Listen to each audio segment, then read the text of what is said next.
Okay, so we're going through questions anybody has for the night garden hat. So, Jelaine, you mentioned, yes, the yarn. You're not gonna run out of yarn with your full skeins for sure. You're gonna have plenty of yarn.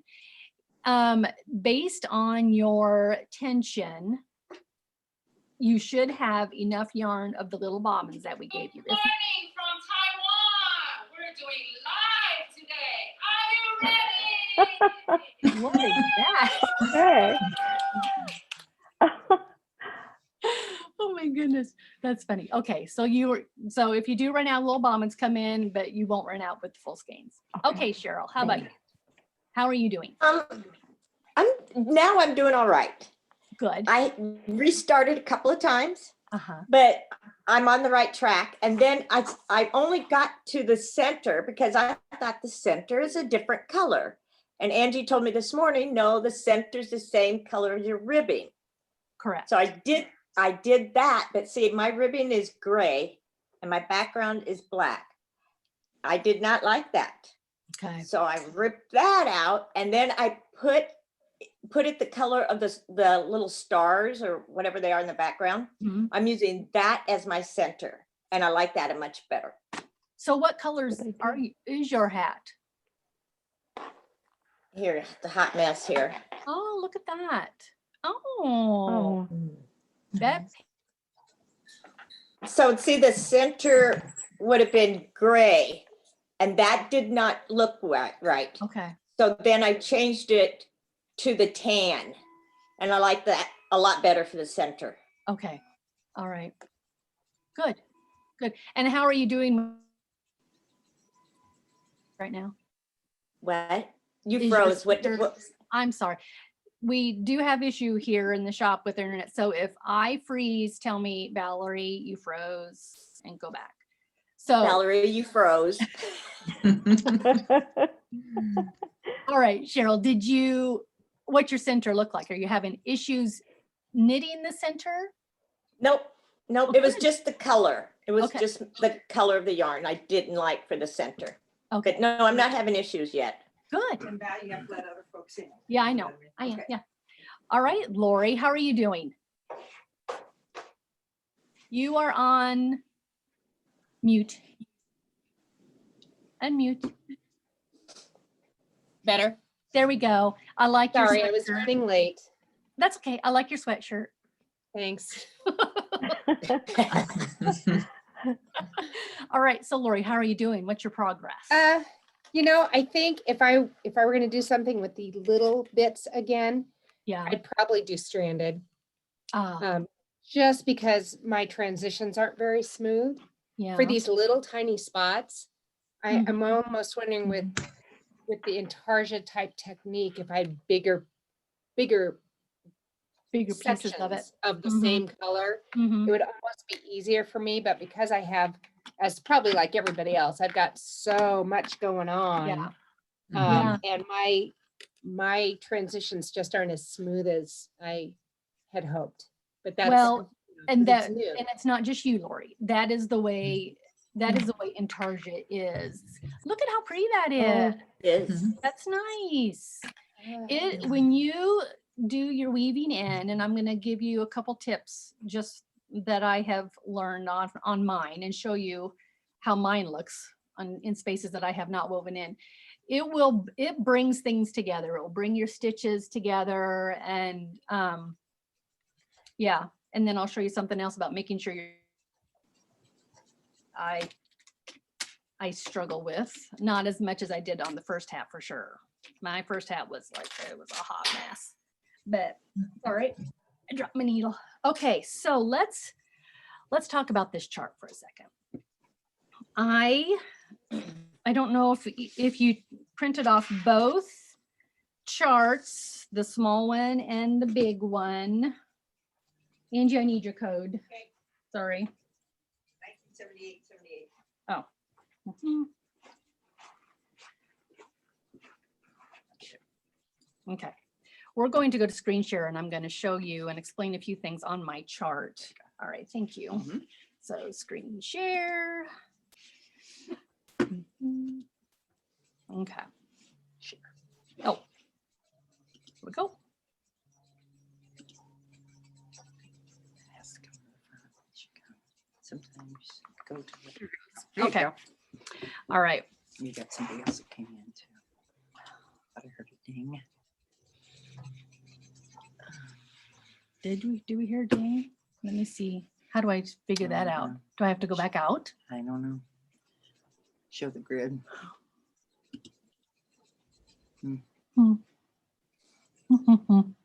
Okay. Well,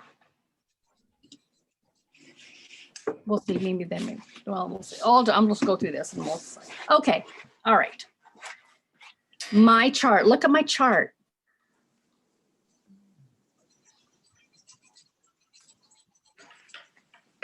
Everybody can see my chart? Yeah, Yes. okay. All right, for me, okay, number one, first of all, the smaller chart, I use it with this tape as my guideline. Just easier than using this big one, because then I don't want to have a piece of tape all the way across this big one. So the big chart is for my flower. I'm just marking where I am on my flower. I did these colored pencil parts when I figured out as I was going along on the chart where I was going to need a new bit of yarn. Now, especially the ones on the, well, actually the ones on the left are the ones that I had to make butterflies with. And I did make butterflies on this side because well, this section right here actually used two sections of yarn that were probably, well, I did arm length. I just held my yarn and I pulled it out and I did 5 times and that was one butterfly. And I ended up using 2 butterflies. That kind of tells you how much yarn you are going to be needing for all of this. On the right side of the flower is all attached to my skein. It's my skein. And then I am pulling from the middle to get my butterflies. Okay. All right. Now, did everybody, I'm assuming you all understood about figuring out how much yarn you needed for each bit. Did everybody understand that? Yeah. Okay, good. So I won't talk about that again. Now, the one thing I do want to share about this, the middle part of the flower, it can be pretty messy because you've got all these, and every one of these, and that's what I did on this flower. If I do this flower again, I'm going to do it differently when I come to this point, because I am going to strand through right here, these 2. And then I'm not going to have a single strand here and a single strand here. And it's just going to be a lot better in the back. It looks okay now because I've got it all woven in the back. I wove it in last night because I thought, I am not taking this to class and showing them how terrible this looks in the back. So, but you can see here, look at all of this that you end up having to weave in.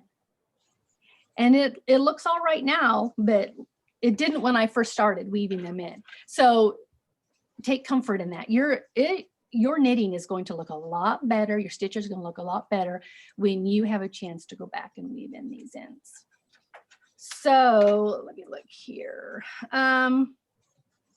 Let's talk about weaving in these ends. I think that's our biggest thing today. Probably the number one thing is try to weave in over the same color. So let me find one here that we can do, that I can weave in.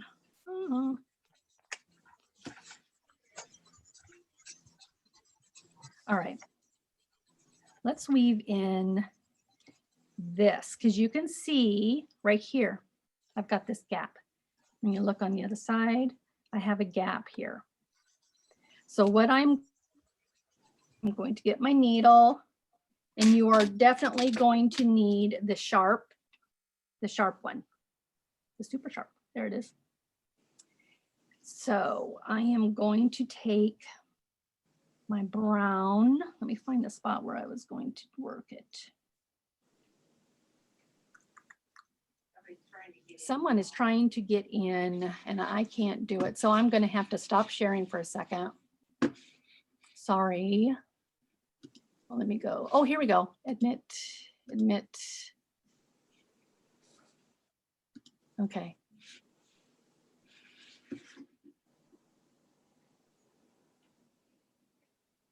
Hello. Okay, I'm just talking about weaving in ends. I just got started, actually. Robin and Karen, I just got started on talking about weaving in ends. Let me see where I was. I had the perfect one to show you that I wanted to weave in. Oh, I think I found it. There it is. Okay, this one right here. I've got 2 stitches here that I was not really able to attach at all. I wasn't able to carry over just because of the simple fact that I had this little bit coming up in between the 2 petals. And so I wasn't, so I've got this little bit right here, which I am going to take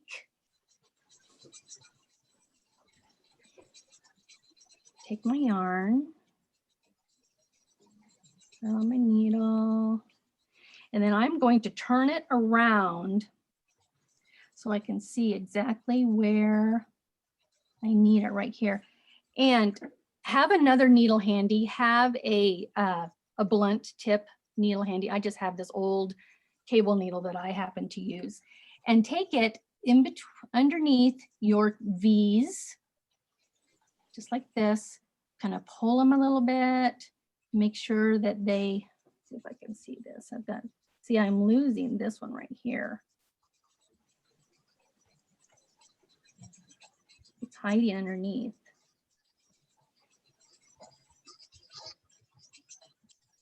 Can you get it? Is it? Pulling my V's up. Now I get it.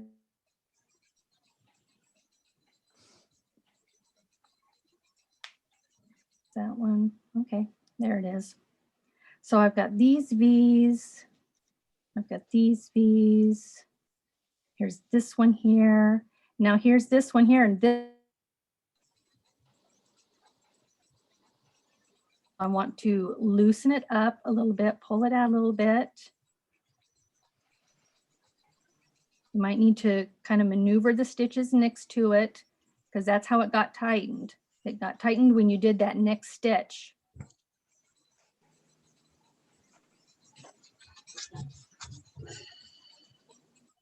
On them. And so I am going to, I want to pull this. I want to pull, let me see, yeah. Am I freezing at all? A little bit. A little bit. Yeah. Are you getting everything or no? Mm. Well, we'll go with questions afterwards. Okay, so I want to pull these 2 stitches together. You can see I've got my hole right here. So I am going to take my sharp needle and just take a bit of this strand of yarn. You do not take the whole bit. One nice thing about wool is it's going to grab. So I take that little bit right there and I pull it across. Come back over here. Take a little bit there, pull it across, and you can see how it brought those 2 together. So one thing I said before is always try to this time. I don't know if I can, but if you can't, go vertically, up and down, take little bits of your bumps. Don't take the entire stitch, little bits of your bumps. I'm even going to grab a little bit of that. And pull it through. Do not pull it tight. I think that's the biggest thing with Intarsia is you need to really be okay with it being loosey-goosey for a while until you get these things woven in. Because if you even, there we go. That looks nice.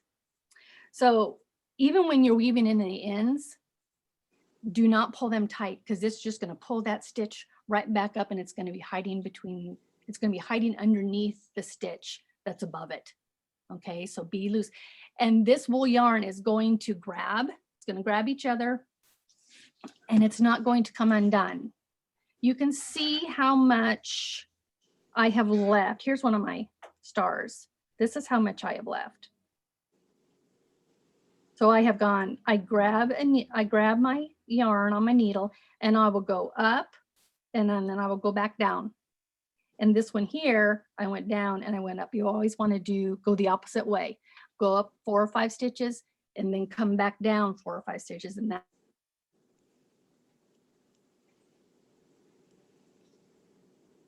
Wear it, the more you use it, even just rub it with your thumb a little bit. That's going to give a little bit of friction and it's going to, they're just going to blend in together really nice. Okay.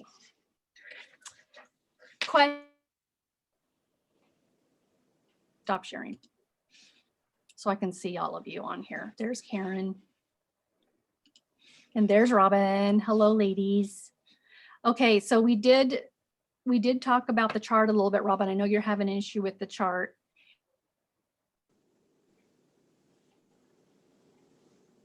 But let's talk about questions with weaving in ends. How many back and forths do you need to do? Just 2? 2, just go up, go the direction your yarn is going to be, and then come back down the opposite way. Okay. And if you can't go vertically, go vertically. Okay. And just remember to take a bit of that piece of yarn. Don't take that entire stitch because then you will be able to see it on the other side. That's why we take just part of that stitch, part of that yarn. Anybody else? Yeah, Luann. How much did you leave? Did you leave? Was that about a 1/2 inch or you clipped it? It's about a 1/2 inch. Okay. Yeah, I would say 1/2 inch, 3/4 inch. It's totally up to you. Okay. If it's an area where you're not too sure about that connection, leave a little bit more if you want to. Okay. But just note, this is a hat. It's going to be on the inside. No one's going to be able to see it. Yeah. So, yeah, this is really a good practice for that weaving in ends. Also, sometimes I've had occasion, I think it was right here, I had occasion to weave it in and I just weaved it around. I almost kind of did a border around here.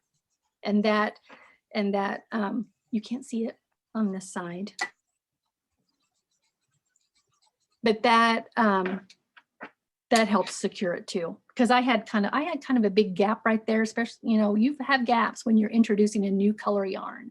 You will have gaps when you are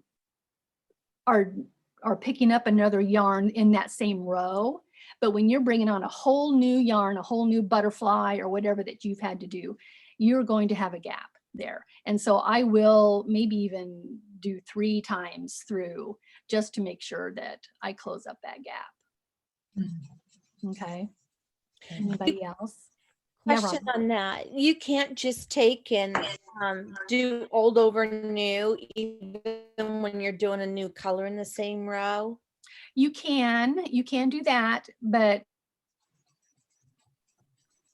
you have to fix gaps in your old over new. As long as your stitch, is equal. I don't know quite how to say that. A loose stitch here and a tight stitch here, you're going to be okay that way. But yeah, the majority of the time when you are bringing in, well, let me show you. Did I? No, I did not get that part. But I am up here I'm going to go back to screen share for a little bit. Mhm.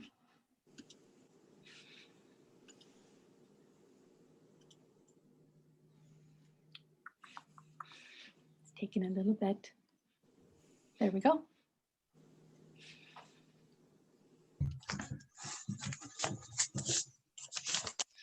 Bring this up to the front. Okay.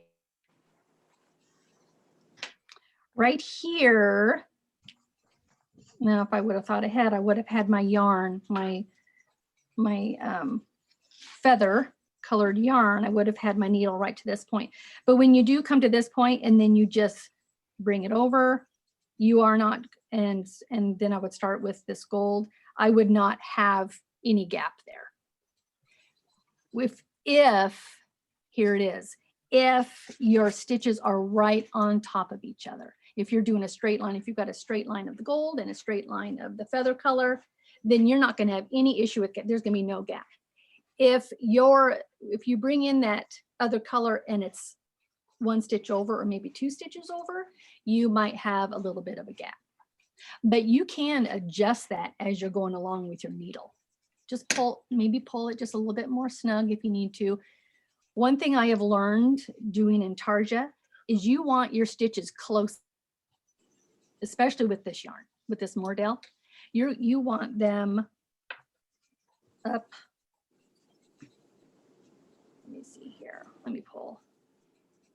You're going to want them up like this, because as soon as your stitches get down here and you start kind of stretching it a little bit, your stitches are going to be bigger and you're going to have more gaps. So keep them bunched up here as much as you can. Okay. All right. Any more questions about that? How did you use the markers, Val? I put the markers every 10 stitches. Okay, And that's what they were for. Yeah. Look, I just dropped 2 stitches. I was able to find the spot where my stars go. Yeah. That really is the only reason why. I didn't need it so much in my flower, but when it came to the stars, I have them every 10 stitches. Okay. Okay. So you could put them in now, you put them in now or whenever you want to, but that's when I did what I did for the markers. Okay. Anybody else? Just speak up because I can't see all of you when I'm on screen share. Robin, do you want me to talk about the chart a little bit? Sure, that would be Okay. awesome. Okay. I used the small chart to gauge where I needed to put my blue yarn or to put my star yarn. The rest of the time I didn't use this chart because of the long strip of tape. Mhm. So I used the strip of tape for the small one here, for the small chart. And this great big chart, I just put a smaller strip of tape to help me figure out with my flower, to mark my progress on my flower. All right. And this, all my colors, where's this one? Neil, here we go. When I got to this point, I knew that because I am purling back, this is an even row. It's number 10, it's an even row. So I knew I was going to be going this way. So I did that. And I knew that I was not going to be able to go back again. Okay. So that's when I broke my yarn and I made a butterfly. I made sure I had enough of the yarn and made a butterfly to go all the way up here. And then when I got to this point, because this was going to be a knit, I was going knitting, but I would have had to pick up that yarn and I know I couldn't do that. So I started a new butterfly right here. So this was a knit, and then this was a purl, this was a knit, this was a purl, knit, purl, knit, purl, knit, purl. I was ending with a purl right here. And I was going to have to pick it up again, 5 stitches over here. And I didn't want that. So I broke it and I made another butterfly. And when I came back on this knit row, I picked up this butterfly. And then that's how I figured out the butterflies that I needed. So the left side, I made butterflies, Robin, because you're using a lot of yarn. And on the right side, I kept the right side attached to my skein. And I just pulled from the middle to make my butterflies. Does that help? Mhm. Well, I have 3 children that are living with me, so I have a lot of interruptions. I think that was part of it. But when I went from like the little stars to the next stars, I'm like, okay, now how is that compared to? I got to the 60 Mhm. petal, Mhm.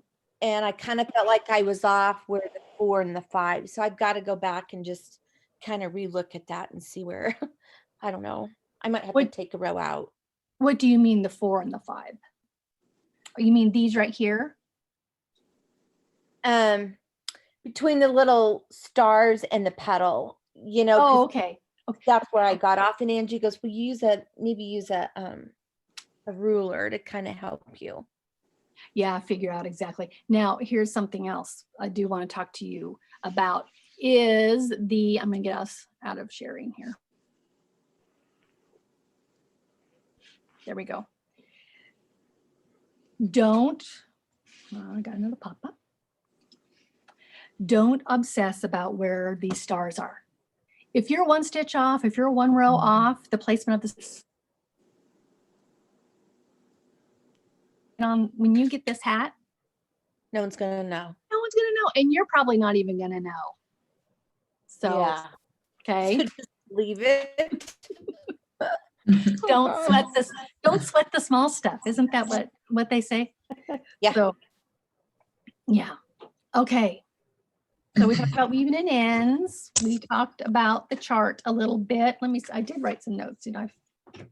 Let's see. Oh, here is another thing. Because this is going to steam up. You're going to lose even any more of that wonkiness that you might see. And so this is what I'm going to do this time.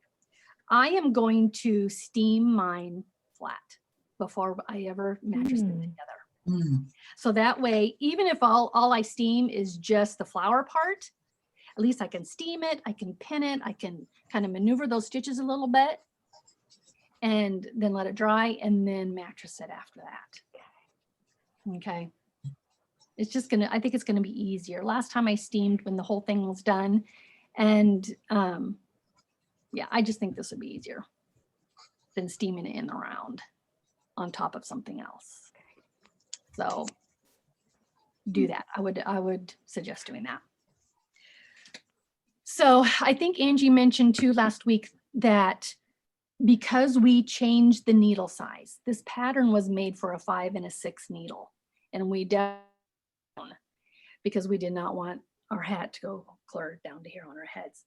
So our length is going to be different too, more than likely. So we may need to add a few rows when you get done with your chart. Because according to the pattern, when you're done with these 42 rows of your chart, you're going to start directly into your decrease. So when you're done with the 42 rounds, measure your hat from the bottom, from your cast on, all the way up and give it 7 inches. And then start your decrease. So you may need to add a couple extra rows. I don't know. I haven't got to that point yet. I'll know more this weekend. So Isn't she better? Hello? that's just because I've been dreaming about this. We will, you should Nice have to- enough yarn. Teacher. You should have, she is. You should have enough yarn to make 2 hats, right, Val? You just have to reverse your Yeah. colors. Yeah. So we will spot you 2 more little bits and bobs. They have to be the colors we have. So, so that if you wanted to make a second one, because I think Valerie learned a lot on her first one. I did. That's how I feel So- too. I think, okay, this was my practice round. I'd like to do Right. it again. So Right. we've got some extra bobs here that we can't really do anything with. So next time you're in, pick up a couple more. Mhm. And then that way you could do a second hat. Mhm. Oh, thank you. Okay? Mhm. Thanks. That was Yeah. very helpful. Yep, this is a second hat that I've done, and this is still from the same skeins. You know, I got 4 skeins. I bought 4 full skeins, and I still have all of this yet of my background on my second hat. So let's see here. This was the background of my first hat, and this is how much I have left of it. So the background of your first hat would make a good flower, even something like that. Or you could just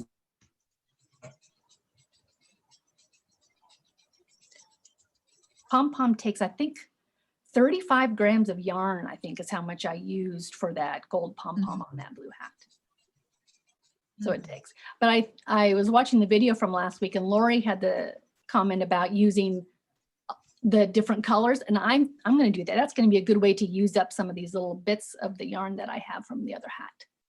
So I'm going to do that on this second hat, I think, making a multicolored pom-pom. Okay, any other questions? You're all just going to fly, and they're going to be perfect hats. Maybe the second one. The first one. It's a little questionable. Well, I tell you, the second hat that I'm doing here, it is definitely going a lot better than the first hat. The first hat, this is a disaster. I don't know if I like it, but I'm enjoying it now. I like doing this now, and I would suggest, if those of you who, well, all of you actually, when it comes to your center of your flower, do a little stranded on when you get up there, instead of, I would not strand the 4 stitches across the center, but I would strand the 2 stitches on the bottom and the 2 stitches on the top of that center circle. I would do that. It would just make it a lot better. It will just, you're not going to have as much fixing. So do that. Do that. I wish I would have thought of that or before I did the second half. But so, because you don't want to have to weave in all these ends for the center. Okay. So if you have any issues, you can always come in. I'm here Monday, Wednesday, Friday, barring any unforeseen circumstances. And yeah, always ready to help. And everybody here knows pretty much, I'm thinking they can answer any question that you have when it comes to this hat. So, okay. Val, next week I won't be able to attend. So will you be recording again next week that I could watch it, or is there? Next week. Next week and of course we're going to talk about how you're doing on it. I'll answer any questions, and I'm going to show you how to do the master stitch. Oh, okay. Yep. So yeah, I'm fine. Yeah. All right. And also one thing, since Lori, since you won't be here, when it comes time to do your pom-pom, you ladies can you can buy the pom-pom maker, or you can come in here and use our pom-pom maker, and we'll help you make a pom-pom. Great. Okay. Good. All right. Well, have a wonderful weekend. I hear it's supposed to rain, turn to snow. And then ice. Woohoo. I know. Today was the first day I actually drove in my car since last Sunday. I actually did make it down our street. Our street has not been plowed. It's just a disaster. Oh. So, but anyway, small problems. All right, everybody. Thanks, Thanks, Val. Val. Thank you. Bye-bye. Bye-bye. Bye. Bye.